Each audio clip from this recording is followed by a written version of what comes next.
This is Wallet Brief, where we break down what actually moved the U.S. economy this week, without the noise.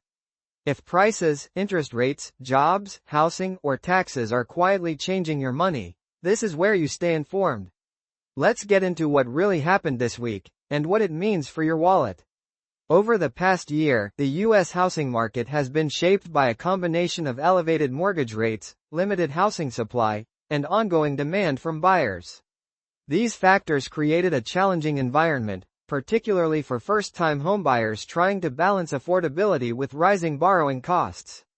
In the months leading up to this week, home price growth had begun to slow compared to earlier periods, while the number of available homes for sale remained relatively tight in many regions. At the same time, some buyers chose to delay purchases, waiting for more favorable mortgage rate conditions. This week brought additional signals that the housing market is continuing to adjust rather than sharply changing direction. Real estate activity showed signs of steady but cautious movement, with buyers remaining active but more selective in their decisions. Sellers, on the other hand, are increasingly adjusting pricing expectations and offering incentives in some markets to attract buyers. This reflects a shift toward a more balanced environment compared to the highly competitive conditions seen in earlier years. Mortgage rates remained a key factor influencing market behavior this week. Even small changes in borrowing costs can significantly affect monthly payments, which in turn shapes buyer demand and affordability.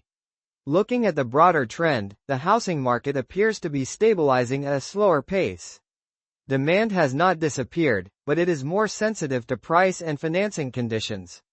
This creates a mixed signal where activity continues, but at a more measured level. For households, these trends can have a direct impact on financial decisions. Potential homebuyers may find slightly more negotiating power than before, while still facing affordability challenges due to mortgage rates. Homeowners considering selling may need to be more flexible with pricing or timing, depending on local market conditions. Renters may also feel indirect effects, as housing supply and demand influence rental prices over time. There is also a broader economic connection. Housing activity often influences related sectors such as construction, home improvement, and consumer spending, making it an important part of the overall economic picture. Looking ahead to next week, key signals to watch include updates on mortgage rate movements, housing inventory levels, and new home sales data. These indicators will help show whether the market continues stabilizing or begins shifting more noticeably. For now, the housing market remains in a period of adjustment, with both buyers and sellers responding carefully to current conditions. That's your wallet brief for this week. These changes don't always make headlines, but they do change how much you pay, save, and earn. We'll be back next week with the updates that matter. Until then, stay